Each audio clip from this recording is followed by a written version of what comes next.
प्रिय विद्यार्थियों, आज हम स्नातकोत्तर पूर्वार्ध संस्कृत के प्रथम प्रश्न पत्र वैदिक वाङ्मय में निर्धारित ऋग्वेद के प्रथम मंडल के 85वें सूक्त मरुत सूक्त से अपना अध्ययन प्रारंभ करेंगे।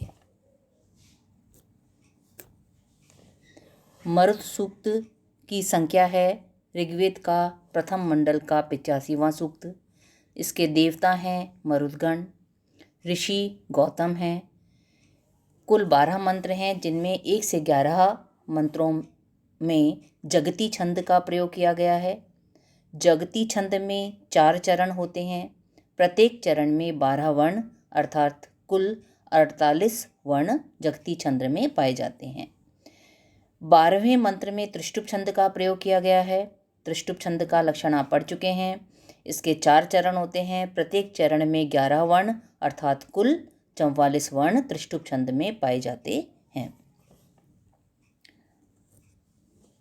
प्रथम मंत्र देखिए। प्र ये शुंभन्ते जनयो न सप्तयो यामन रुद्रस्य सूनवः सुदंससः रोदसी ही मरुतः चक्रिरे वृदे मदन्ति वीरा विदथेषु गृष्वयः। देखिए क्या कहते हैं यहाँ पर ऋषि गौतम। ये जो मरुतः मरुदगण यामन जाते समय गमन करते समय जनयः न सामान्य प्राणियों की भांति स्त्रियों की भांति यानी सामान्य प्राणियों की भांति प्रकृष्ट रूप से शुंभन्ते सुशोभित होते हैं, प्रकृष्ट रूप से अपने अंगों को अलंकृत करते हैं। सप्तयः जो सर्पणशील अर्थात भ्रमणशील हैं। रुद्रस्य सूनवः जो रुद्र संज्ञक परमेश्वर के सूनवः पुत्र हैं। तथा सुदंससः सुशोभन दंससः कर्म करने वाले हैं, शोभन कर्म के कर्ता हैं। ही निश्चय ही वृद्धे वृद्धि के लिए लोक वृद्धि के लिए वृष्टि प्रदान आदि के द्वारा लोक वृद्धि के लिए प्राणियों को गति प्रदान करने के लिए रोदसी द्युलोक और पृथ्वीलोक को चक्रीरे बनाया है जिन्होंने। वीरहा वे वीर अर्थात शत्रुओं को विशेषतः फेंक देने वाले। गृष्वयः घर्षणशील अर्थात शत्रुओं को रगड़ने वाले, शत्रुओं को रगड़ रगड़ कर नष्ट कर देने वाले मरुदगण। विदथेषु विदथ इति यज्ञ नाम, विदथेषु यज्ञों में मदंती प्रसन्न होते हैं, सोमपान आदि के द्वारा प्रसन्न होते हैं। जो मरुदगण गति करते समय गमन करते समय स्त्रियों अर्थात सामान्य मनुष्यों की भांति अपने अंगों को भली प्रकार से अलंकृत करते हैं। अर्थात मरुत का अर्थ क्या है? वायु, जो सौम्य गति से प्रवाहित होती है। मरुत का निर्वचन क्या है? म्रियते प्राणी यस्य अभावात इति मरुत, जिसके अभाव में प्राणी मर जाते हैं। यानी वायु का सौम्य स्वरूप मरुत कहलाता है और वायु का प्रचंड स्वरूप रुद्र संज्ञक है ना। तो यहाँ कहते हैं कि जो मरुदगण गमन करते समय यानी प्रवाहित होते समय स्त्रियों की भांति सामान्य प्राणियों की भांति अपने अंगों को भली प्रकार से अलंकृत करते हैं। अर्थात जब वे गति करते हैं, जब वायु प्रवाहित होती है तो बहुत सौम्य तरीके से, सौम्य प्रकार से या सौम्य स्वरूप में प्रवाहित होती है। जब मंद मंद वायु चलती है तो धीमी धीमी सी आवाज़ होती है। ऐसा लगता है मानो अलंकार या जो आभूषण हैं वो छनक रहे हैं, उनकी आवाज़ आ रही है। जो सर्पणशील अर्थात भ्रमणशील है, जो सर्पण है प्रवाहित होती रहती है।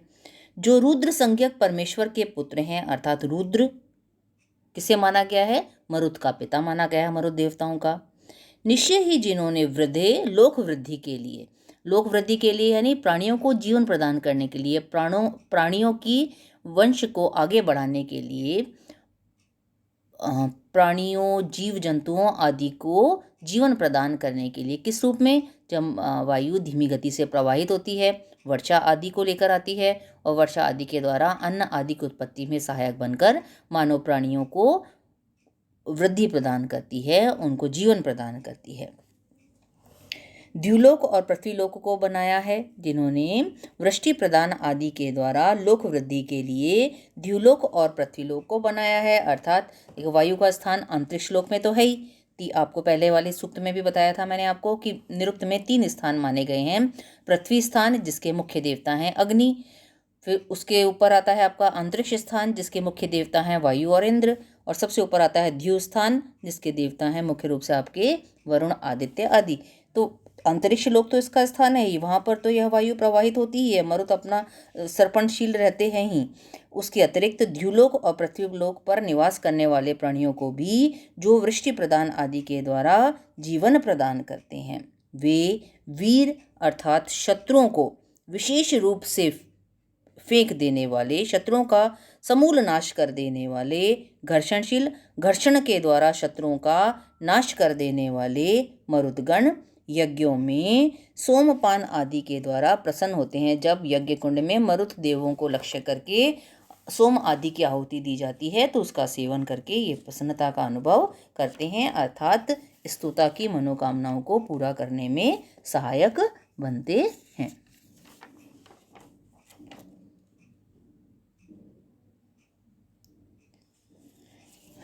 स्पष्ट है।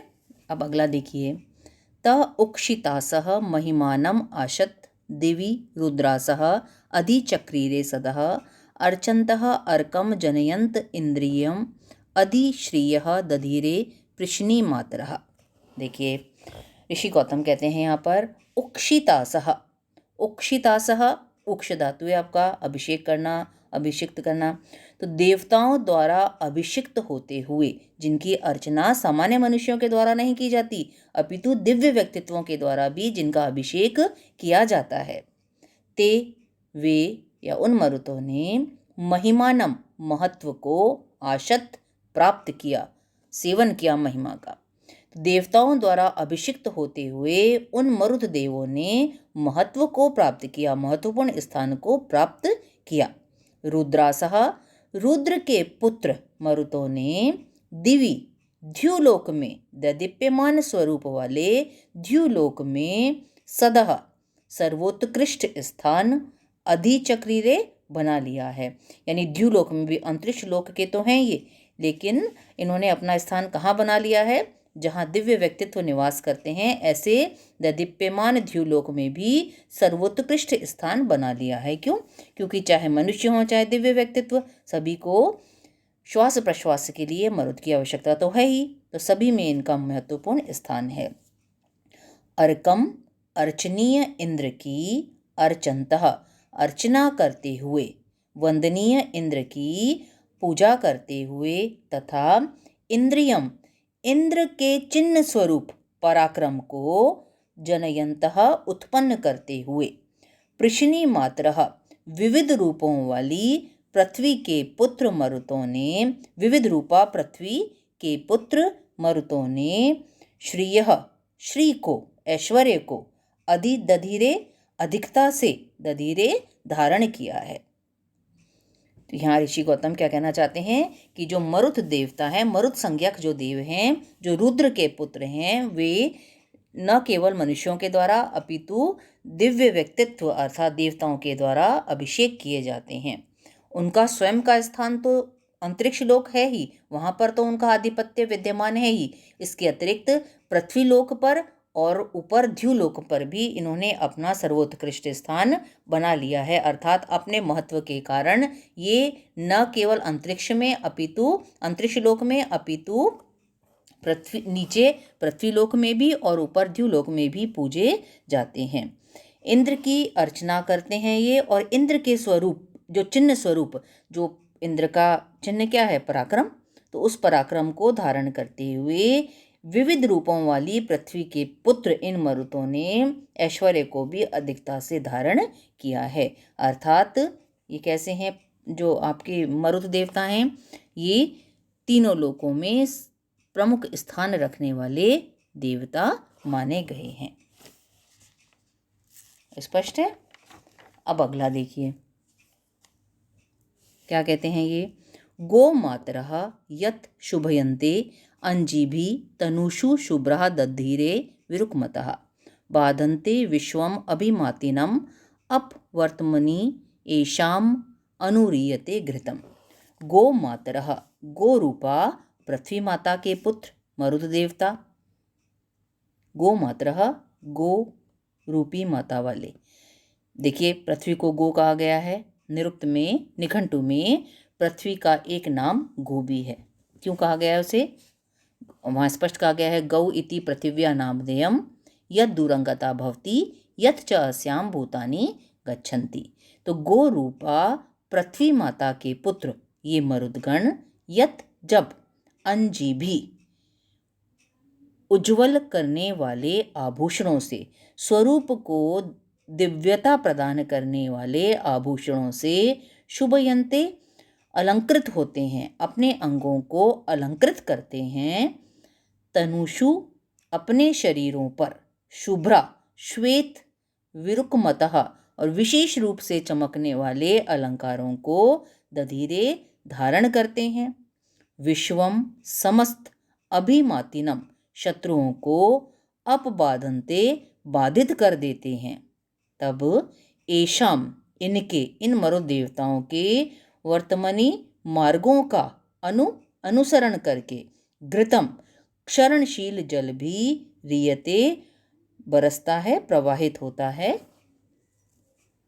यहाँ क्या कहना चाहते हैं कि जो देखिए जब वायु प्रचंड स्वरूप में प्रवाहित होती है, यानी रुद्र संज्ञक, जिसको रुद्र की संज्ञा दी गई है, तो जब वायु प्रचंडता के साथ बहती है तो वो जनजीवन को क्षतिग्रस्त कर देती है, शत विशत कर देती है। पेड़ वृक्ष उखड़ जाएंगे, आपके बादल हैं जो वो उड़ जाएंगे। लेकिन जब वायु मंद मंद गति से प्रवाहित होती है तब क्या होता है, जनजीवन को एक सुकून की प्राप्ति होती है, श्वास लेने में उनको बड़ा अच्छी तरीके से श्वास आदि ले पाते हैं। दूसरा, जो बादल हैं वो आसानी से वर्षा भी कर पाते हैं। तो उसी बात को यहाँ पर कह रहे हैं ये कि जो गो रूपी पृथ्वी माता के पुत्र ये मरुदगण जब अपने स्वरूप को उज्ज्वल करने वाले आभूषणों से अपने अंगों को अलंकृत करते हैं, अर्थात जब सौम्य स्वरूप के साथ प्रवाहित होते हैं, मंद मंद गति से जब ये प्रवाहित होते हैं और अपने शरीर पर श्वेत एवं विशेष रूप से चमकने वाले अलंकारों को धारण करते हैं। तो वायु का रंग तो कैसा है आपका? श्वेत है। तो उस समय समस्त शत्रुओं को बाधित कर देते हैं, अर्थात जो इनके शत्रु हैं, मार्ग में जितनी भी बाधाएं आती हैं, जो भी इनके अवरोधक तत्व हैं, उनको ये नष्ट कर देते हैं। और उस समय इन मरुतों के मार्गों का अनुसरण करके यह शरणशील जल भी बरसता है, अर्थात बादलों को वर्षा करने हेतु प्रेरित करते हैं। स्पष्ट है? अब आगे देखिए अगला। वी ये भ्राजन्ते सुमखासः रिष्टिभिः प्रच्यावयन्तः अच्युता चित्त ओजसा मनोजुवः यत् मरुतः रथेषु आवृषव्रातासः पृषतिः अयुगध्वम्। क्या कहते हैं? सुमखासः, मख इति यज्ञ नाम। तो सुमखासः शोभन यज्ञ करने वाले ये जो मरुदगण रिष्टि भी शस्त्रों से विभ्राजन्ते, वि विशेष रूप से भ्राजन्ते शोभायमान होते हैं। मरुतः, हे मरुद देवताओं, अच्युताचित अचलायमान को भी, अचलायमान यानी अचलायमान सुदृढ़ पर्वतों को भी ओजसा अपने पराक्रम से प्रच्यावयन्तः प्रकृष्ट रूप से प्रेरित करते हुए मनोजुवः मन के समान तीव्र गति वाले तथा वृषवातासः वृष्टि के जल को गिराने में समर्थ आप रथेषु अपने रथों में पृषति श्वेत बिंदुओं से युक्त हरियाली रूप वाहनों को सम्यक रूप से अयुगध्वम संयुक्त करते हो, जोतते हो। देखिए अब यहाँ इन्होंने ये कहा है, ऋषि गौतम कहते हैं कि शोभन यज्ञ करने वाले जो मरुदगण शस्त्रों से विशेष रूप से शोभायमान होते हैं। तो इसमें क्या कहना चाहते हैं? देखिए यज्ञ का अर्थ क्या है? यज देव पूजा संगतिकरण दानिशु धातु से आपका यज्ञ पद बना है, यानी यज धातु से नंग प्रत्यय लगकर यज्ञ शब्द बनता है। यज धातु किन अर्थों में आते हैं? एक तो देवता की पूजा करना, दूसरा संगतिकरण अर्थ में, और दूसरा दान प्रदान अर्थ में, दान आदान अर्थ में प्रयुक्त होती है। तो अब जो संगतिकरण का अर्थ क्या होता है कि दो या दो से अधिक तत्वों के संयोग से नवीन तत्व की संरचना होना। तो वायु क्या करती है, जब वायु प्रवाहित होती है सौम्य गति के साथ तो प्रकृति में विभिन्न तत्वों के संयोग से नवीन तत्वों की संरचना करती है। इसलिए क्या कह रहे हैं, ये शोभन यज्ञ करने वाले हैं ये मरुदगण, यानी सृष्टि में। और किस रूप में नवीन तत्वों की संरचना होती है, जब वायु सौम्यता के साथ प्रवाहित होगी तो क्या होगा, वर्षा जो बादल हैं वो वृष्टि के जल को नीचे पृथ्वी की ओर प्रेरित करेंगे। बीजों जो आपने बीज बोए हैं उनको पानी प्राप्त होगा, वायु प्राप्त हो, सम्यक वायु प्राप्त होगी। जब सौम्यता के साथ वायु प्रवाहित हो रही है, प्रचंडता नहीं है, तो सूर्य भी अपनी प्रकर्ष रूप में प्रकाशित होगा, तो सूर्य का प्रकाश भी प्राप्त होगा, तो फिर वहाँ पादापादी की सृष्टि होगी। तो इस रूप में सृष्टि होगी, उनका भक्षण करके या उनके आसपास नवीन तत्वों की जो संरचना हुई है उस रूप में क्या कह रहे हैं कि शोभन यज्ञ करने वाले हैं ये मरुदगण। तो जब शस्त्रों से विशेष रूप से शोभायमान होते हैं, यानी जब अपनी विशिष्ट गति से प्रवाहित होते हैं, तो ये मरुदगण जो कैसे हैं, पर्वतों को भी, सुदृढ़ पर्वतों को भी जो अपने पराक्रम से प्रकृष्ट रूप से प्रेरित करते हैं, यानी उनमें भी जो उनके स्वरूप में भी जो परिवर्तन करने का सामर्थ्य रखते हैं। देखिए वायु बहती है, निरंतर वायु के प्रवाह से क्या होता है, प्रवाह से कि जो पर्वत हैं उनका स्वरूप भी, या उन पर जो पत्थर आदि हैं उनका स्वरूप भी धीरे धीरे परिवर्तित होता रहता है। तो उनके स्वरूप को, जो अचलायमान जो पर्वत हैं, जो सुदृढ़ पर्वत हैं, उनके स्वरूप को भी जो परिवर्तित करते रहते हैं। और कैसे हैं ये वायु, मन के समान तीव्र गति वाली है। मन की गति सबसे तीव्र मानी गई है और वायु की गति भी बहुत तीव्र है। ये जो मन के समान तीव्र गति वाले जो मरुदगण हैं, ये वृष्टि के जल को गिराने में समर्थ होते हैं। और जब बारिश होगी, अच्छी मात्रा में पानी पृथ्वी की ओर प्रवाहित होगा, तो फिर कैसे होगा, ये पृथ्वी पर हरियाली, सब तरफ हरियाली छा जाएगी, पृथ्वी शस्य श्यामला हो जाएगी। तो ऐसा लगेगा मानो जो ये मरुदगण हैं, उपमा दे रहे हैं, मरुदगण कैसे चल रहे हैं कि हरियाली रूपी जो वाहन है उस पर विराजमान होकर मानो यह वायु धीमी धीमी गति से प्रवाहित हो रही है। स्पष्ट है? अब इसे आप देखिएगा, अगर समझ में ना आए तो पूछ सकते हैं आप। कल हम इसी क्रम में आगे बढ़ेंगे। आज के लिए इतना ही।